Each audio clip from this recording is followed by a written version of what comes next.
Ladies and gentlemen, thank you for standing by, and welcome to the Developing an Asset Building Agenda Lessons from the Field webinar. This webinar is presented by the Joint Center for Political and Economic Studies and the Howard University Center on Race and Wealth. During the presentation, all participants will be in a listen-only mode. You may enter questions for the speakers at any time throughout the webinar by using the chat feature located in the lower left corner of your screen. If time does not allow for responses, we will forward your questions to the presenters for an email response. The audio for this webinar will be streaming through your computer speakers. As an alternative, you may choose to dial in on your telephone. You may view the presentation in full screen mode if you desire by clicking on the full screen button. To exit full screen view, click the exit full screen button or the escape key on your keyboard. If you need to reach an operator at any time, please press *0. As a reminder, this conference is being recorded and will be available on both the Joint Center and Center on Race and Wealth websites. Please take a few minutes to complete a short survey at the end of the webinar. Your feedback is valued and will be used to improve future webinars. I now would like to turn over the conference to Melissa Wells, conference moderator. Melissa, please go ahead. Hello, thank you guys for participating in our webinar today. It's titled Developing an Asset Building Agenda, Lessons from the Field, and it is hosted by the Howard Center on Race and Wealth and the Joint Center for Political and Economic Studies. Today we will hear from two state coalition representatives, Melbah Smith from the Coalition for Prosperous, Mississippi, and Lucy Mullany from the Illinois Asset Building Group. Each of them will highlight and discuss the models used by their respective state coalitions to develop asset building policy agendas and the role that predisposing factors and promising features have played in the process. Some predisposing factors may include consideration of the socioeconomic status of residents, the legislative or political structure of the state, the tax structure, and the existing statewide advocacy network. Promising features may include using community development block grant program funds to provide the match and state IDA programs. Thank you for joining us, Melbah and Lucy. Melbah, we will begin with you. Could you please provide some context about your state coalition? How did your coalition come into being, and how has the structure of your coalition evolved over time? Thank you, Melissa.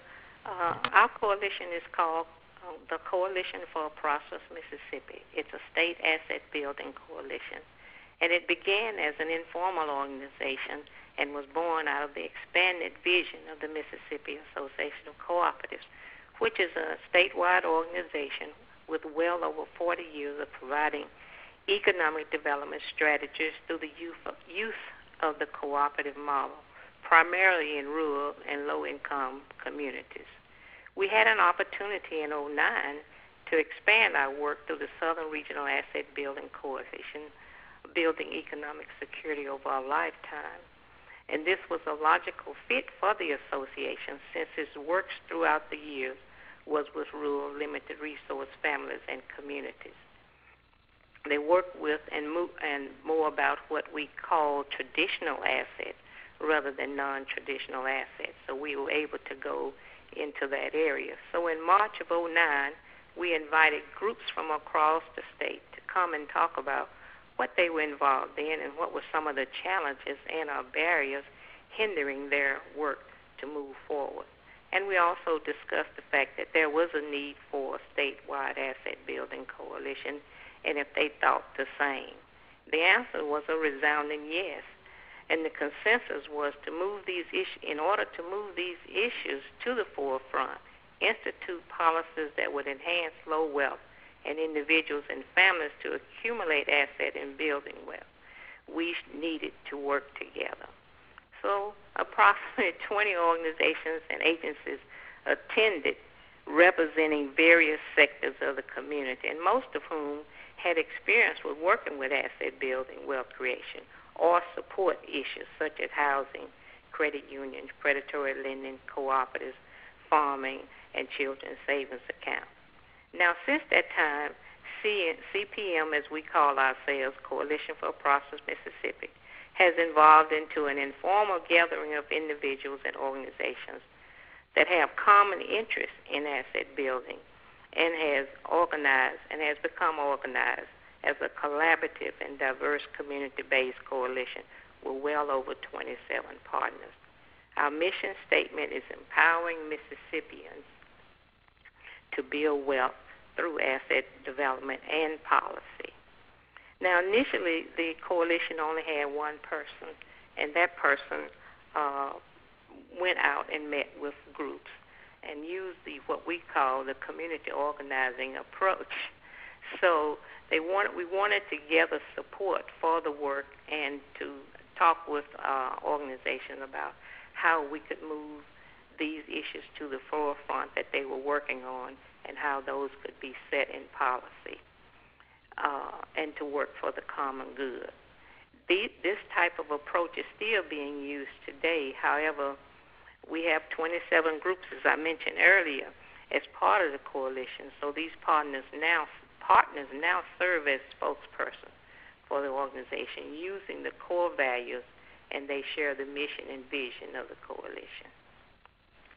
Some of these groups include faith-based organizations, legal professionals, financial institutions, social service agencies, institutions of higher learning, policy thought leaders, health care agencies, cooperatives, and grassroots individuals, all committed to educating and empowering economic challenged individuals, families, and communities throughout the state of Mississippi.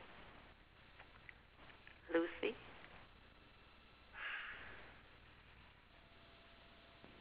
Thanks, Melbah. So I'm going to jump to my slides. So it's me. I'm Lucy Mullany. I am a Senior Policy Associate with Heartland Alliance, which is a human rights organization in Chicago. And I'm also the coordinator of the Illinois Asset Building Group, which is our statewide coalition committed to addressing the barriers that people face when trying to build wealth and find financial security, financial stability for their families. So IABG has developed really over the last decade. I would say we were originally formed when a group of leaders that were thinking about these issues in Illinois came together. We were convened by a local funder, the Woods Fund here in Chicago, to come together to think about some of these issues, challenges to the racial wealth gap, and wealth creation strategies. And we about 2 years later, in 2005, we really formalized, and we were led by Heartland Alliance and the Shriver Center, both based here in Chicago. And together, through a collaboration, we've really worked to build up IABG as a standalone statewide coalition. So IABG, sort of from this initial two-partner lead, has really developed, really focused on developing leaders throughout our state. And our leadership structure has certainly evolved as our policy agenda has evolved, as well as more and more people are being educated about asset building.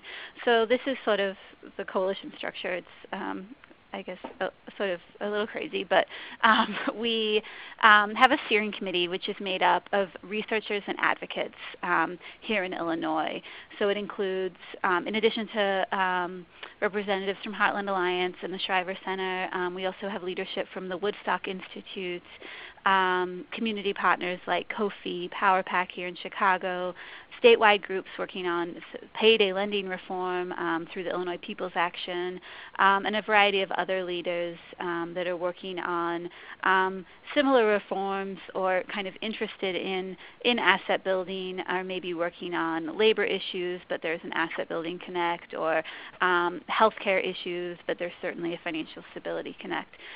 So our steering committee is really made up of folks that are very engaged in the legislative process in Springfield.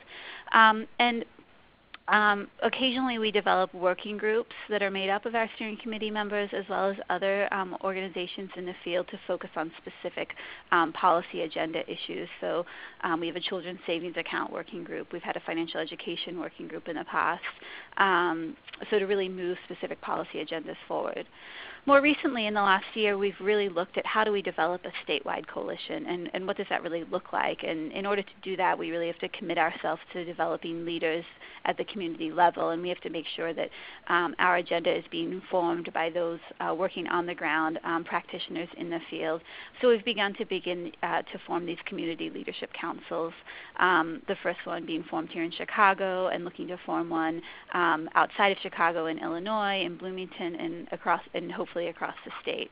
But also recognizing at the same time, I think coalition building is complicated in that a community leadership council that what it looks like in Chicago, it may look very different in another community. So recognizing that we need to address the needs and the makeup of the community that we're hoping to engage. In this coalition building work, we've certainly come across a number of different challenges. A big one, which I think everyone in this field is thinking about and constantly sort of grappling with, is how you communicate effectively about asset building. We also, when we're looking at our policy agenda, are we really engaging a diverse stakeholders and the right stakeholders for the right policy piece? So both statewide and diversity. A fourth challenge is that sustained engagement. Later I'll talk about what our policy agenda is, and a lot of the changes are big changes and are ones that we're going to see further down the road. So I think making sure that we're looking at strategies, how do you sustain engagement when immediate change isn't always going to happen. And then the final one is obviously the political environment, in which every state is different, but we also have some similar challenges, especially with the budget crisis in the state. So I'm just going to talk really quickly. We have a lot to cover, but really quickly about how we have addressed a couple of these challenges. One thing that I think we're getting better at is power mapping. So taking an agenda item and really looking at our network and who do we need to touch in order to move a piece of policy forward, and how and who's in our network, how can we get to a certain leader. So there's a lot of power mapping exercises. I'm just briefly showing you one that we use. It's basically a grid where you map where people are on the spectrum of support and how much power they actually have. This is one that we worked on around federal policy for payday lending, so it's a little bit different. But the yellow are decision makers, the red are organizations opposing, green organizations supporting, and then we've got some purple who are currently unorganized groups, but people who we could organize. And then the final, another challenge that I mentioned that we are trying to look at is building sustained engagement. So one of the things that this challenge has popped up in our children's savings account children's savings account campaign. And so because a statewide children's savings account, universal progressive savings account, is a long-term goal. But there's a lot of little changes we want to do in the meantime, and we need to be mobilizing people to be engaged on every step of the way. So one way that we're hoping to do that is at our statewide conference in November, we're going to kick off with a video, and I'm actually just going to show you a short clip of it. But it is really aspirational in nature, which and is really in an effort to just introduce people to the issue and use it as a tool to get people to engage. So I'm just going to play it here quickly, and hopefully you have your speakers on your computer. When I grow up, I want to be an architect. When I grow up, I want to be a physical therapist. When I grow up, I want to be an animation artist.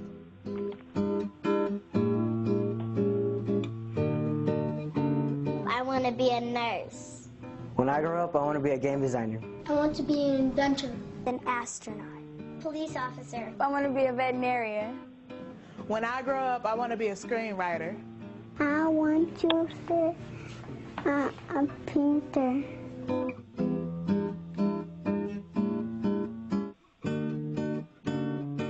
When I grow up, I want to be a doctor. I want to be a singer. When I grow up, I want to be... Okay, I just paused it there because I don't want to take up too much of the time.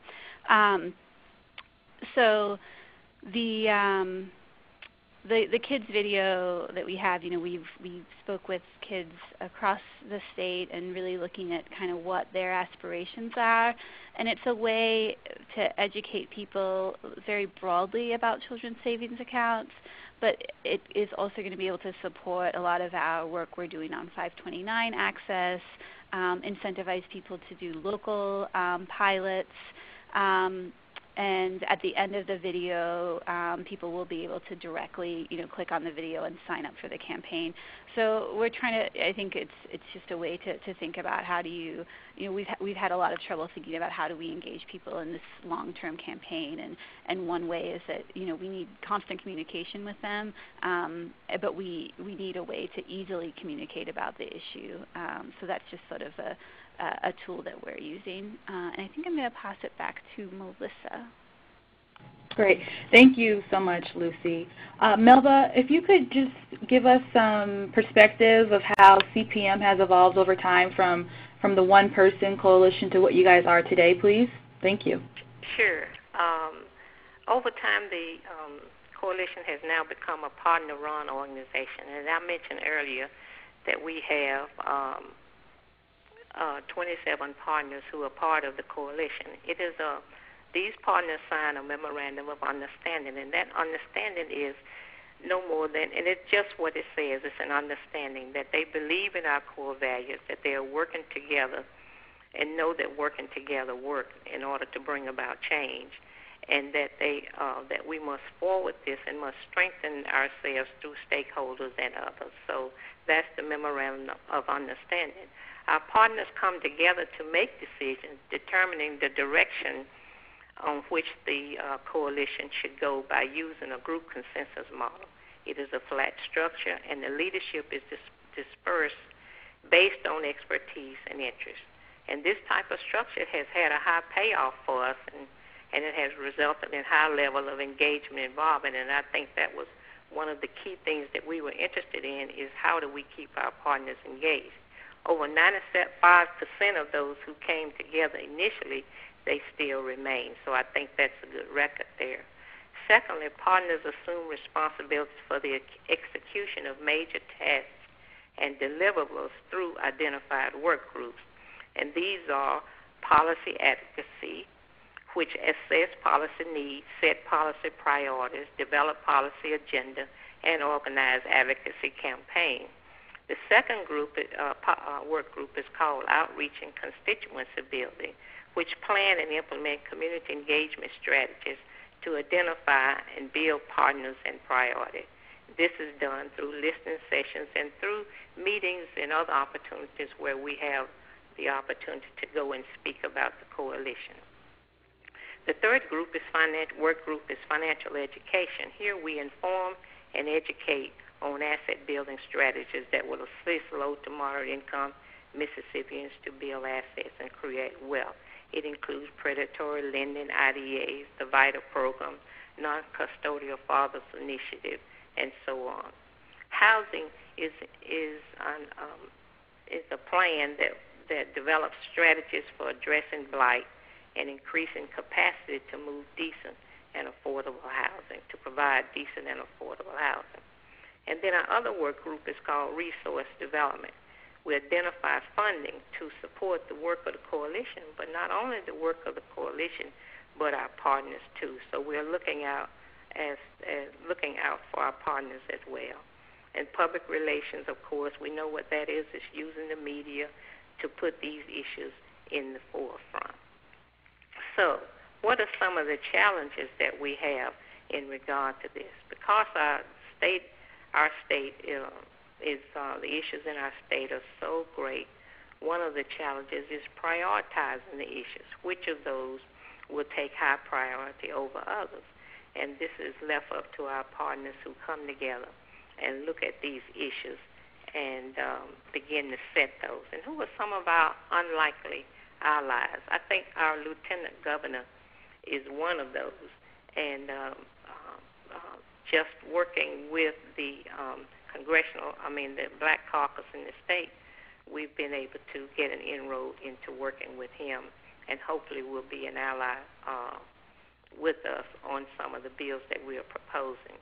Local businesses, cities, and small towns. And then our stakeholders. We rely heavily on our stakeholders, those who have an interest in the issues that we are putting forth and have experience and has engaged the legislature. And supporting the expanding the cooperative statute is one of those where we have had stakeholders. And examples of these are Rural Electric Association, which is a cooperative in itself, and a lot of people in the state didn't realize that, even though they receive the electricity from the association. And Farm Bureau is another one that we use as a stakeholder to support the passage of the cooperative bill. Delta Pride, which is an agricultural cooperative. National Cooperative Business Administration, which is one of our national partners, and CDF, Cooperative Development Fund. Now, how do we sustain our engagement? Based upon our policy issues and based upon the experience of our partners who bring these issues to the table, these work groups have been a way of getting commitments from them. We don't ask them to give up their work. We ask them to bring their work into the coalition and to take the lead on that issue. And we've seen that has worked real well. Not to dilute their work, there are a lot of organizations in the state of Mississippi that are working on a variety of asset building issues. And we've seen that we say that this is an extension of their work, and therefore they understand working in the coalition. Great. Thank you guys. Thanks both for providing some context for the audience. And now I would like to ask that both of you, if you could please tell us about your policy agendas that you've developed, provide us with some more detail about them, and the environment in which they've been developed or are being developed. And I would be interested, and I think the audience would also be interested in hearing if there are any unique challenges or characteristics that have been identified that you think may create barriers or opportunities for asset building and economic security in your state. And we'll start with Melbah again. Okay. Well, the coalition addresses public policy challenges through the development of specific strategies and approaches created to enable economic challenged people to accumulate long-term and practical assets such as savings, investment, home, educational opportunities, and to accrue capital for retirement and estate building. Now, how do we go about this in determining which of these policies we're going to put forth and when we are going to do it? We have what we call the vetting process. And in that vetting process, we ask these questions. What are we proposing? Why is it needed? What opportunities will result? What assets will result from this policy? What are the community benefits? And when we'll revisit or visit the legislature on this issue. So once this has gone through the vetting process, then our partners once these are listed and our partners begin to prioritize these, and then those one or two or three are accepted to work on it during a particular year. Currently, the coalition is working on the following policy issues. Each of these are different in different stages. One is predatory lending.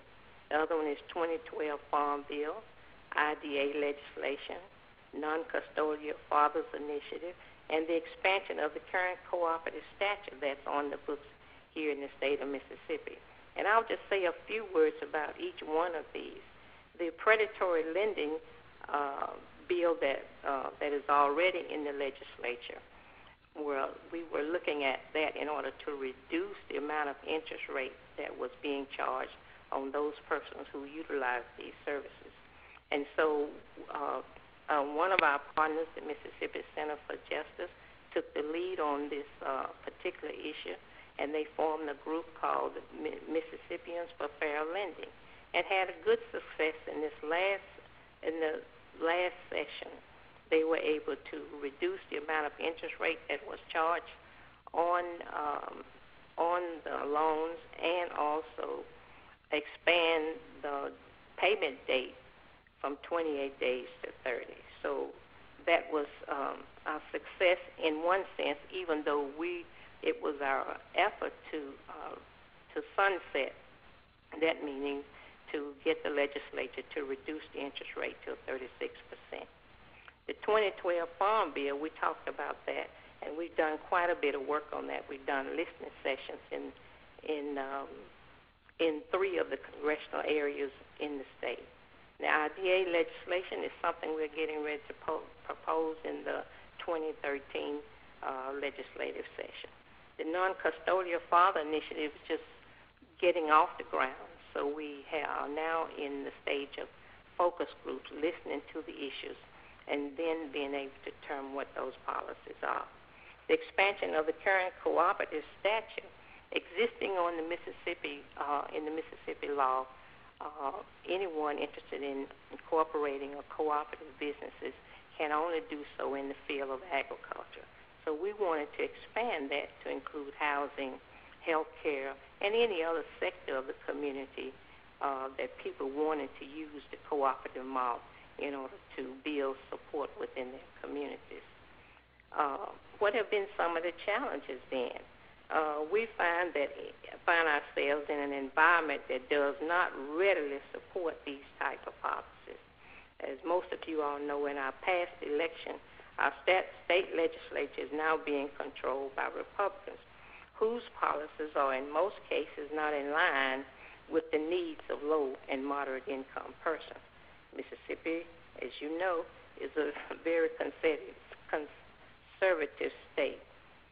So we are swimming against the tide. And it is our consensus of our partners that we should work across party lines, find champions who will support our policy agenda. And so just this past month, the coalition has gained two new champions, and we were able to find common ground with them. Okay, Lucy. Thanks, Melbah. So I'm going to just talk a little bit about our policy agenda. A quick snapshot of the environment. As I mentioned before, we have been and we continue to be in a difficult budget environment where a lot of the work that we're doing is defensive. And in addition, with the elections coming up, there's a number of senators and representatives in the General Assembly that are retiring, as well as some contested elections. So right now we're thinking of how can we continue to educate and reach out to members on our key committees, and thinking about how can we get a jump start on educating potential new members, or even potential new members of our target committees. But here's a snapshot of our policy agenda, and I'll go a little bit in depth on each of them. But for 2013, we're looking at children's savings accounts. We continue to look at what a statewide program would look like, but we're also looking at how to improve access to the current 529 program in Illinois. What are other systems where we can be embedding asset building and investment in children's savings accounts and things like that. We're doing a lot of work on automatic IRAs, looking at retirement savings. We are also, sorry, the slide was changed. I'm just going to go through the list real quick. We are also looking at safe banking products through our work on Bank On initiatives and looking at safe small dollar loans. We're doing work on payday lending reforms in addition to the alternatives, and then we're continuing to work on reforming asset limits in the state, specifically on TANF. So a little bit more information. Auto IRAs, there has been some efforts federally here in Illinois. We're looking to pass an auto IRA program that would require businesses of a certain size to offer employment-based retirement savings to their employees. We recently, in partnership with the Woodstock Institute, came out with a paper that found that in every district in Illinois, at least 50% of workers don't have access to this kind of retirement savings. So there's definitely a need. What we did last year, legislation was introduced. We had a subject matter hearing in the House. It was a great opportunity to educate members about the retirement savings disparities. And we're continuing that work with some of the new research which just came out. And we're also looking at, what are some unlikely allies that we could reach out to around this issue. I just met with Karen Harris at Shriver Center, who has been looking at, she's been doing a lot of the heavy lifting on automatic IRAs, and she has also been looking at legislation that recently passed in California around auto IRAs. So we're continuing to push this forward little by little. As I mentioned, children's savings accounts, we're looking at the big picture universal CSAs in Illinois, but we're really spending a lot of time right now on increasing access to the 529 program. And these are mobilizing folks, building our communications, what is the research that we need to do, and building political will are the four things that we look at on each of our campaigns. So these are kind of some of our strategies and next steps moving forward. One victory that we had last year was getting the state of Illinois to collect data on who's accessing the 529 program.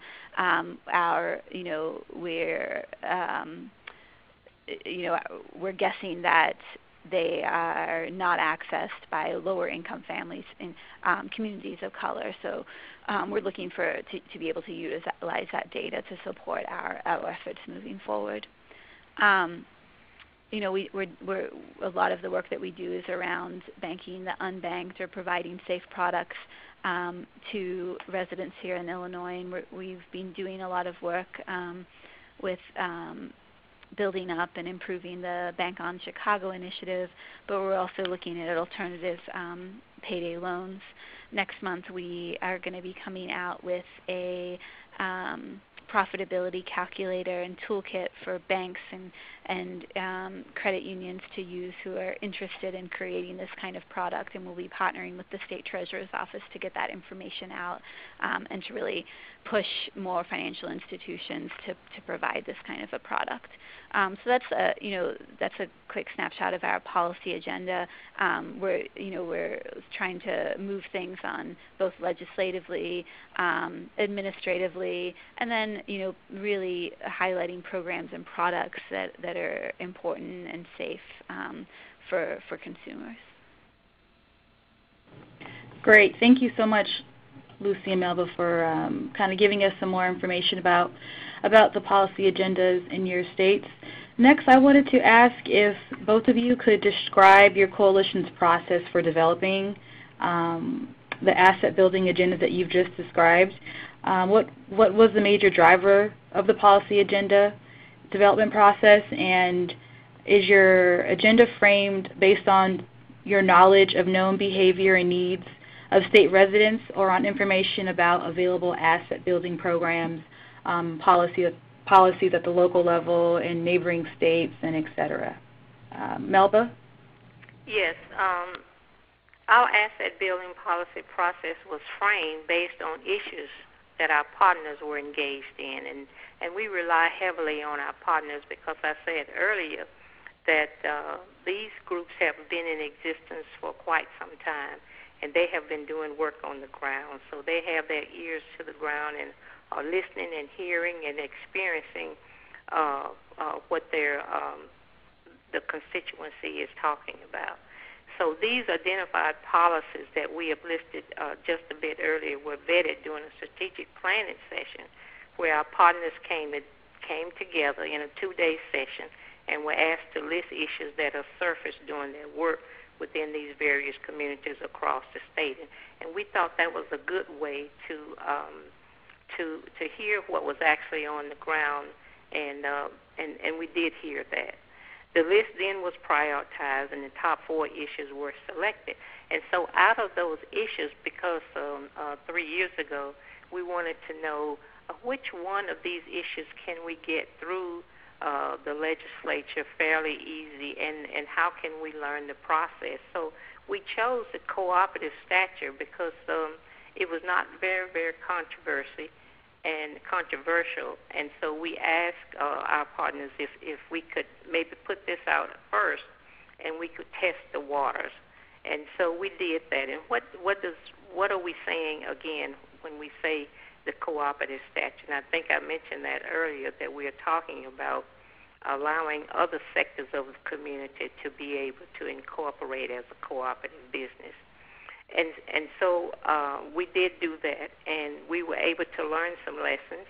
We were able to build allies, and we were able to learn the legislative process. A lot of the groups that we work with had not gone through that, and so we gained some traction, which allowed the coalition also to become known as a credible organization. As I said, this process took 2 days. Other issues continue to surface based on the involvement of new partners. As we bring new partners in, they're working on a particular issue, and certainly they are working on those, would like those issues to come to the forefront. We ask them to continue to work on it, and then as we are able to be successful in some of the areas, then we will move those to the top of the list. An example of this was the Mississippi Center for Justice, who works on the issue of predatory lending. They took the lead on this issue, as we talked about earlier. Because the coalition process allows each partner that is engaged in an issue to take the lead in moving the issue forward, we found that this process keeps partners engaged and allows the coalition to work on a variety of fronts at the same time. Now, what are some of the lessons learned from that? We learned that working together works. Our work is unselfish. Partners understand the end result benefit, and everyone, and especially those we represent, it is a win-win situation for all. Okay? Lucy? Thanks, Melbah. So our agenda is informed by our members, which is really made up of advocates, researchers, service providers, some financial institutions. And I will say that we found that, on an ongoing basis, the voice that really was lacking was practitioners, organizations on the ground that were providing asset building services, and we've really made an effort to try to change our structure and engage that voice in a more effective way. And I think that we've been successful and are continuing to roll out measures that will ensure that. One of them I spoke about earlier, which is changing our structure to actually be forming these community leadership councils, and they've been really effective so far. And we're hoping to use our second statewide conference, which is in November, to really lift those opportunities up and continuing to engage folks. The first time, though, that we did get formal feedback and approval of our policy agenda was after our 2010 statewide conference, where people were able to vote on issues and provide feedback on barriers that they're seeing on the ground. And in addition to that kind of very sort of formal feedback, we are getting, I feel like we're constantly getting feedback on an ongoing basis, both formal and informal. So, for instance, for our Bank On initiative, we survey the community partners about twice a year about the initiative and how it can be improved. So, for instance, we've just sent out a survey recently about how they want to see the Bank On product improved, how it could be strengthened to really meet the needs of participants. So we've gotten feedback on our overall policy agenda, but we also do it on specific issue areas. We brought together focus groups to inform some of our ASDL and payday lending work. We also do informal, gathering feedback informally through one-on-one community meetings. We did a brown bag lunch series on the racial wealth gap last year, which really helped to inform kind of how we can be better, more effectively communicating about the racial wealth gap.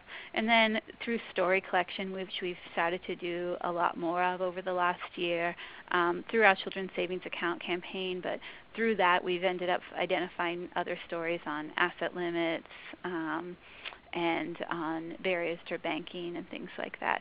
So all of those efforts are kind of constantly providing us with feedback about our agenda. And then our steering committee really provides us with advice and guidance on how to best move that policy forward, understanding the political environment.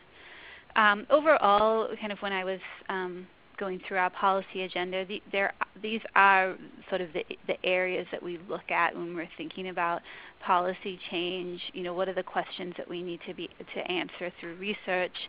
How can we best mobilize and engage leaders on the ground and across the state? How do we effectively build political will? And what do our communications look like for different stakeholders? Given the environment in Illinois, that's something that we're constantly thinking about and recognizing and kind of tweaking our approach given the current environment. So a quick snapshot of Illinois, which we're very unlikely, we're not going to see a change in sort of the Democrats controlling the General Assembly with concentrated power within leadership. We have a Republican state treasurer, which we found them to be an ally on some issues, and obviously we're pushing them on other ones. We're going to see a lot of new state legislators in 2013, and then we're dealing with the difficult budget environment. So, given the environment, there's a couple things that I feel like we've tweaked and tried to do in order to continue to be affecting change in different ways. So one is advocating for small administrative changes with limited cost. So our advocacy efforts on 529 access really speaks to this. We're looking at the current the current program and recognizing that we need a default investment type, that asset limits on TANF need to be removed in order to be able to promote more of this kind of savings. Looking at how can we work to get the investment the program to accept ITINs. Another example of the small change with limited cost would be around our, small dollar loan and payday reforms. Some of these zoning legislations that we've been working on at the local level, or the link deposit ordinance that passed in Chicago this past year, is really promoting the types of products that we want to see with no cost. We're also really working on building the case for future change, so using this as an opportunity to educate members, build support. You see this in our automatic IRA campaign. And then the third one is really recognizing unique opportunities.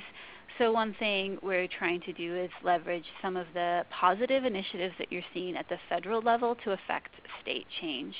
So, for instance, the Department of Ed's efforts to create a pilot program, a pilot children's savings account program.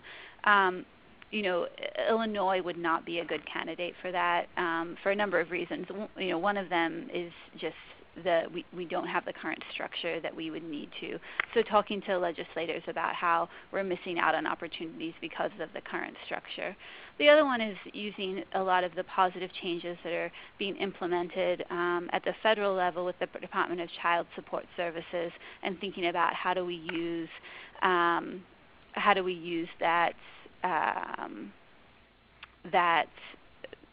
those kind of new initiatives to try to work with their sister department here in Illinois to implement asset building initiatives within the program. So I think I'm going to turn it back over to Melissa, maybe? Yes, thank you. Thank you both. Now, if you guys could just speak a little bit about, I guess, your plans for advancing your policy agenda. Have you developed a process or strategy for advancing your state's agenda, and are there any obstacles that you think you may face or have faced?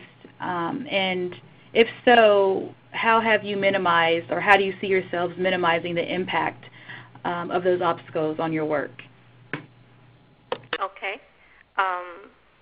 Because of the experience of our partners and our stakeholders, and the experience that we've learned that in order to move any policy issue forward in the political climate which we find ourselves, we must have the involvement of the constituency, and thus we are currently holding civic engagement workshops, educational opportunities, sessions, presenting at various workshops and conferences, etc. And so we're engaged in the constituency. And how have we done that? We held a civic engagement workshop this past week where over 70 individuals attended, representing more than 25 counties within the state. Now, what was the purpose of this? This was to get people involved, of course, but also to educate them on the issues that are out there facing low-wealth people. And so it was an opportunity to begin to talk about that, and also to look at what is the process of getting any policy passed through the legislature. And so we use that time to educate them on it. We ask them to go back into their communities and begin talking with others in their local communities about these issues. And so we're galvanizing people in one sense of the word to become part of the process and bringing change to the state of Mississippi. So that was a good session, and we also were able to give them information that they could take and distribute to others, and also keep a record of those that they had talked with and any of their representatives or state senators that they had talked with about these issues. Secondly, we're looking at another type of engagement workshop where we're involving seniors. This is a 6-week session within 3 of the 4 congressional districts. And our goal there is to train seniors on issues in their community, how policy issues become law, and how to present policy issues to their elected officials and others within their community. So you can see from that we're trying to cover the entire state. We're trying to engage people that have maybe not been engaged in talking about these issues and sharing these issues, and just becoming educated. What are some of the obstacles then that we are facing? one of the obstacles that we feel is identifying key champions who will both understand and embrace these policy issues on both sides of the aisle. We know that now that we're going to have to reach on both sides of the aisle in order to get anything passed through the legislature. Another challenge is to have a clear message for the different audiences that we are talking to. And we begun to do that in the civic engagement workshops. We had participatory work groups there. They broke up into groups and began to work on messaging, how they would present the message once they had heard what the issues were, and we had defined those issues. Then people became engaged, and I thought that was that was one of the lessons we learned and one of the outcomes of the meeting. We wanted to minimize the impact of not being able to get people engaged by getting them to talk directly to their elected officials. Most of them know them, not all of them. We were able to give them some information on who their elected officials were. We had a list of those that we provided to them too, so that they could become familiar with those. So getting them involved, and then also trying to get champions who can work across the aisle. What would be success for us? Certainly passage of at least one of the two policies agendas that have been put forward by our partners in 2013. Our legislative session comes up in January of 2013. That would be the ultimate goal. However, if we just begin to move these policy issues forward and have a slight success, then that would be great too. We're talking about the cooperative bill again, and we're talking about IDA legislation. And so we're looking at bringing these up in January, and I think these would be a success if we can at least move. If we could get the IDA legislation passed, even though funding may not be appropriated at that time, that would be success. But certainly a state-supported IDA program would be the ultimate goal. In terms of the cooperative businesses, this would allow individuals collectively to bring needed services to their community without being prohibited in incorporating in the state of Mississippi. We've had 2 or 3 groups that had to go outside the state because they were not agriculture groups. They didn't want to incorporate an agriculture cooperative. They wanted to do health food cooperatives. They want to do health cooperatives, and we want to do housing cooperatives. But that is not allowed yet in the state of Mississippi. We feel that these cooperative businesses provide wealth for individuals. It also brings needed services to rural communities, and it also provides ownership, and that's what we call bringing wealth to individuals and to the community. So our strategy is primarily engaging now the constituency, and we feel that that is key to getting anything passed in the climate that we're working in. Okay, Melissa? Thanks, Melbah. As far as challenges, I don't think I have too much more to add. I think, similar to what Melbah said, we're trying to, understand our environment and adapt our campaigns to fit it really, and to think strategically about how we can continue to push the agenda forward, even when the environment is often difficult. Doing that through, recognizing what are the small changes that we can make with limited or no cost, and recognizing opportunities when they come up. So, the state is going to be their contract is up shortly with the provider of the the card that they're putting TANF on, so the prepaid card that TANF is put on. So, beginning to communicate with them about what needs to be changed around EBT fees. The same goes with the 529 program. The contract will be up in 24 around with the investment firm that the treasurer works with, and how do we ensure that we're there to advocate for these important changes around access that we want to see. And I think continuing to build the case for the future, for future change when the environment does change. So we've done the groundwork, and when the opportunity arises, we're able to push forward. I think the other thing is just recognizing that there is some really great energy around asset building and asset building policy, and I think we're able to see change even when a lot of unfortunately a lot of other programs are just constantly having to be defensive on things. And I think trying to use the energy to really continue this, to have this continued and effective advocacy I think there's a lot of potential there. Melissa, do you want me to go ahead and just sort of talk about measuring our impact, or? Yes, you can speak about measuring your impact. Thank you. Yeah, so I think this is just like real quick slide. I feel like this is a conversation that's always happening in the advocacy field, is how do you measure impact, when you're not passing a bill every week or every session.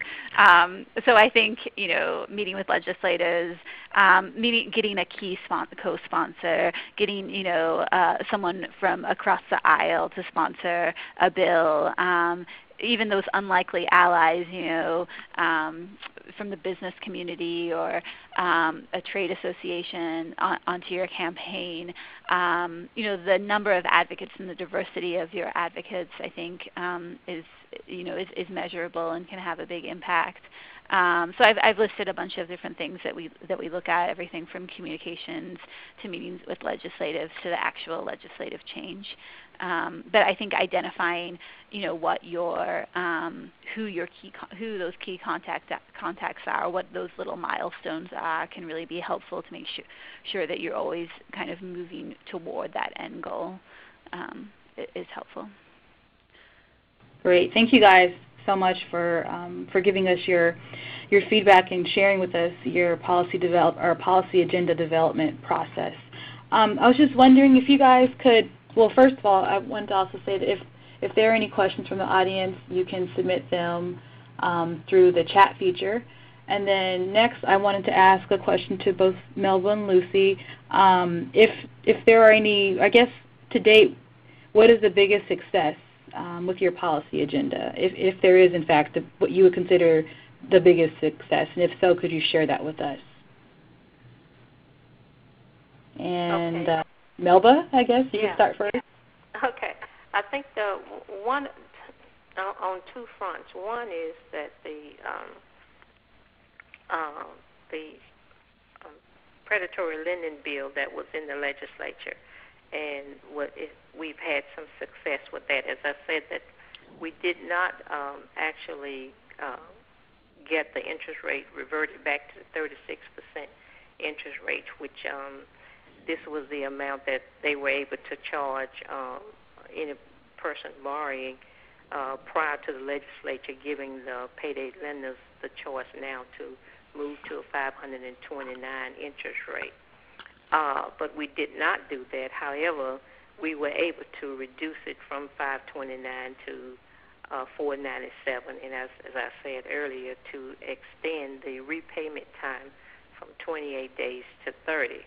Which most people get paid 30 days, so that would allow them to not to default. So that was a success, and it was a very small success in one sense of the word, but it did provide some savings, and hopefully some people were not going to be caught in the trap of having a default on their loan. Another success was the 2012 Farm Bill that we worked on in conjunction with the Southern Regional Asset Building Coalition. And I think the success there was that we had listening sessions throughout the congressional delegation, throughout the congressional district within the state, and we were able to hear from people, and people were able to, for the first time, have input into the policies that they would like to see changed or added to the 2012 Farm Bill. So that to me was a great success, having their voices heard.